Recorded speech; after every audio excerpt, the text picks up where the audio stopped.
Assalamualaikum warahmatullahi wabarakatuh. Segala puji pada Allah Subhanahu Wa Taala telah memberikan kesempatan pada kami pada saat ini mempresentasikan laporan sementara atau laporan pendahuluan dari penelitian yang berjudul Arahan Kebijakan Mitigasi dan Adaptasi Bencana Tsunami dalam pendatang kawasan wisata bahari berbasis kearifan lokal di Kota Preman. Dalam hal ini kami sama Pak Indang berdua melakukan penelitian bahwa kita ketahui bahwa salah satu pengembangan Kota Pariaman saat ini adalah untuk wisata bahari. Di satu sisi, Pariaman merupakan gerbang dari potensi bencana tsunami megatrust yang sangat besar yang bisa menghancurkan dan meluluh lantakkan Kota Pariaman serta orang-orang yang berkunjung ke Pariaman. Berdasarkan itu, karena Pariaman harus menyusun suatu model mitigasi yang efektif untuk penanggulangan dampak dari potensi bencana tsunami yang akan suatu saat nanti merupakan suatu keniscayaan akan datang ke Kota Pariaman. Penelitian ini kita lakukan dua tujuan, yaitu menyusun jalur-jalur evakuasi dan menyusun tempat evakuasi sementara.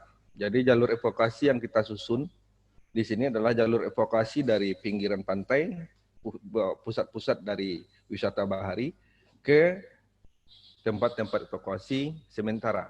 Dalam hal ini tempat evakuasi sementara itu karena topografi Pariaman cukup datar, kami coba menganalisis daya tahan gedung untuk tahan dari getaran gempa. Sebab sebelum bencana tsunami itu, gempa merupakan tahap awal dari bencana tersebut.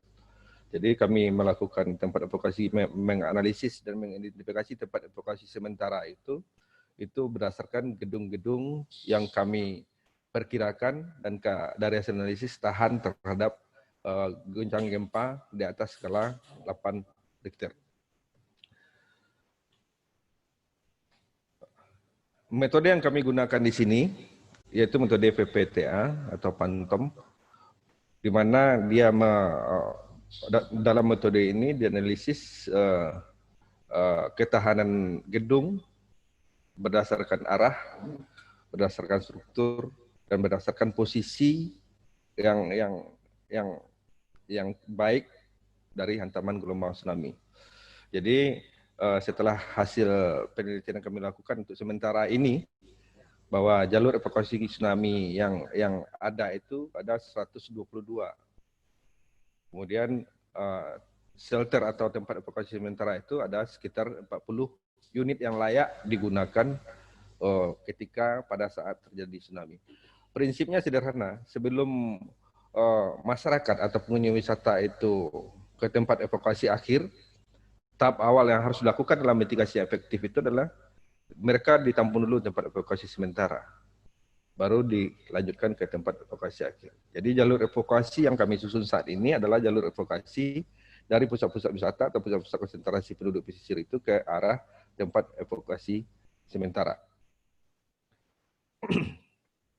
Jadi di sini ada lokasi yang layak sebagai tempat evakuasi sementara itu dari analisis Phantom itu, yaitu yang pertama Kantor Dinas Pariwisata Kota Pariaman, SDN 01 Balai Naras, Surau Pinago Manggung, SDN 06 Padang Birik-Birik, dan kantor wali kota itu sendiri.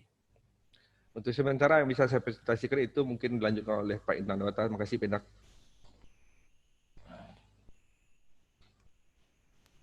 Terima kasih Pak Prof. Didi Hermon.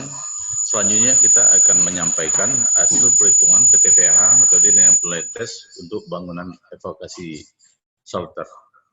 Nah, dari kita lihat berapa kriteria, mulai dari nama bangunan. Yang pertama adalah Dinas PU Pariaman, kemudian yang terakhir itu adalah dari masjid ibadah. Maka di situ kita lihat berapa variasi nilai. tertinggi itu adalah nilainya adalah dari Duku. Jadi kemudian itu dapat nilai 23, kemudian Puskesmas Naras. Dan itu adalah beberapa tempat hasil perhitungan. Next. Ini adalah lokasi-lokasi peta sebaran tes di Kota Pariaman.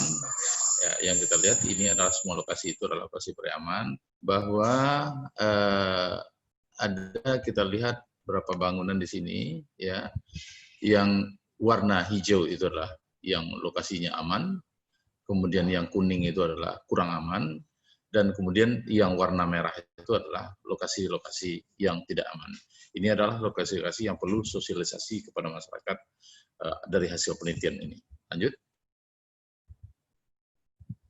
Kemudian ini adalah lokasi tes dan jalur evakuasi di Kota Pariaman bagian tengah. Dan kita lihat di situ salah satu contoh misalnya adalah Simpang Peluang, daerah Kampung Jawa. Itu adalah jarak dari pinggir pantai, dari garis pantai adalah 1,2 km. Kemudian yang paling dekat itu adalah Simpang Jalan Baru, jarak dari lautnya adalah sekitar 800 meter.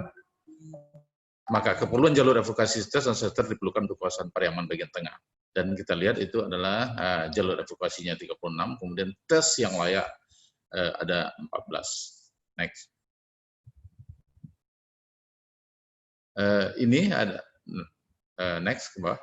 Lanjut. Lanjut. Ini adalah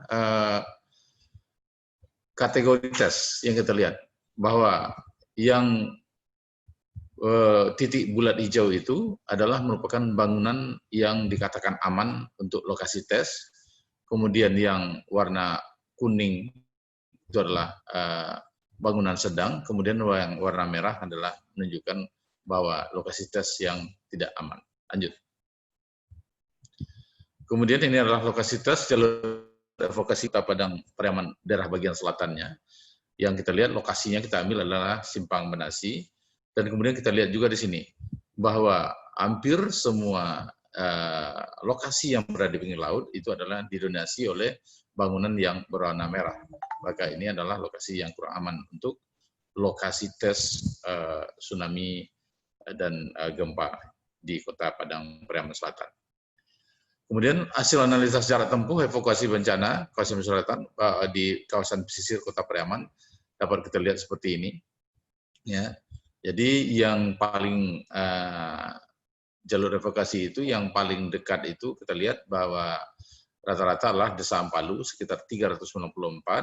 Kemudian yang paling jauh itu adalah desanya adalah Desa Talu ya sekitar 2155. Nah, ini dalam kondisinya sekarang kondisi baik. Kemudian jalur evakuasi tsunami-nya melalui tes kita lihat seperti ini. Ya nama jalannya, kemudian panjangnya, kemudian ya seperti lihat pada tabel berikut. Next. Next. Dan kemudian demikianlah hasil dari penelitian pada tahap laporan awal ini akan dilanjutkan dengan analisis pada penelitian pada akhir-akhir nanti. Terima kasih. Assalamualaikum warahmatullahi wabarakatuh. Bapak reviewer yang kami hormati, penelitian ini sudah publish di Scopus Q3. Kemudian kami sama Pak Indang, author juga lagi menulis, insya Allah Desember ini publish buku Pariaman di Gerbang Bencana Tsunami yang akan kami terbitkan di Nerbit Internasional. Jadi yang tahap berikutnya ini kami akan melakukan kajian arah kebijakan atau arahan-arahan mitigasi dan adaptasi yang harus dilakukan oleh pemerintah dan masyarakat secara holistik agar bencana tsunami itu potensinya bisa diminimalkan seminimal mungkin untuk kesejahteraan masyarakat. Demikian yang bisa kami sampaikan presentasi hari ini. Terima kasih pada semuanya, Pak Eri, Pak Is yang hadir di sini dan Pak Indang. Dan kami ucapkan Assalamualaikum warahmatullahi wabarakatuh.